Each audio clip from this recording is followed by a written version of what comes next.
Insurance Business was recently on the ground at RiskWorld, the Risk and Insurance Management Society's annual summit, where we heard insurance executives' views on the most critical issues in the industry today. In this episode of Insurance Business TV, we ask, what's holding the industry back from full-scale digital transformation?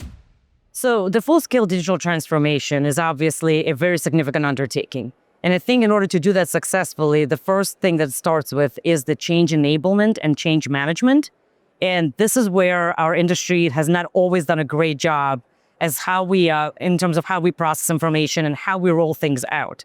So the change management is not just specific to folks in the industry. And you're talking about digital transformation. This is going to impact our customers. This is going to impact their employees, their customers. So it has very significant implications. And to do that effectively, it's got to be done with that thought in the forefront, right? So when you start with change enablement and change management, you think through that effectively. Then you've got to think about what is the implication of digital transformation. A lot of folks assume, and you hear conversations all the time about, is AI going to replace claims adjusting? Is now we're going to be in this world where machines can do this all? As long as we deal with humans, I don't think if they're hurt, that are afraid, that are in a position where they're vulnerable, something happened to either it's property or they got something happened to them, they're not going to want to deal with a machine until a certain point, right? So the initial front end, of course, the AI does a great job in terms of the assistant resolving basic questions and doing that type of stuff. Technology could be extremely enabling, and digital transformation will be part of that. But at some point, it turns to, I got to talk to somebody. I've got to have that human touch, understanding what I'm going through, because a lot of this is emotional, and it relies on that emotional IQ. And so the reason why full-on scale digital transformation would probably not be effective, it's possible. It's just probably not would be super effective because we're dealing with people that are hurt, scared, damaged in some way, or something of theirs has been impacted. Now, does that mean we shouldn't try at all? No, there's a lot of technological advancements that are taking place now that I think we really need to be embracing and advancing, because change happens incrementally.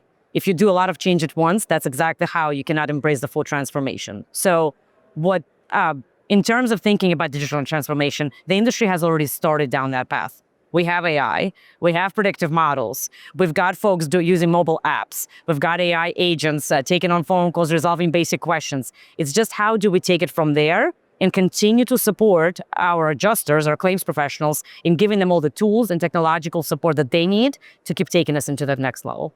And that, to me, is how we do that. I think we still need the human touch. It's here. So for the small risks, it makes sense. For the one size fits all, it's easy to go online and get your quotes. We actually view by Marketplace. We have our own online system where you can go on and do that for your personal insurance. So it's here. But I think for the large and complex risks and global risks, it's a little bit more difficult to kind of do the full digitization, just because you still need that human interaction.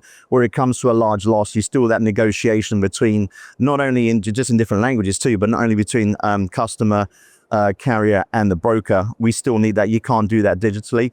But we are starting to see more and more of that coming into effect with regards to parametrics testing, so claims management as well, so environmental studies and captive feasibilities, all understanding how a client's risk tolerance, when to take the risk themselves, when to obviously maybe transfer that risk. Data and analytics helps us do all that. So it's definitely here, but I'm not sure it's going to be fully automated at any stage soon.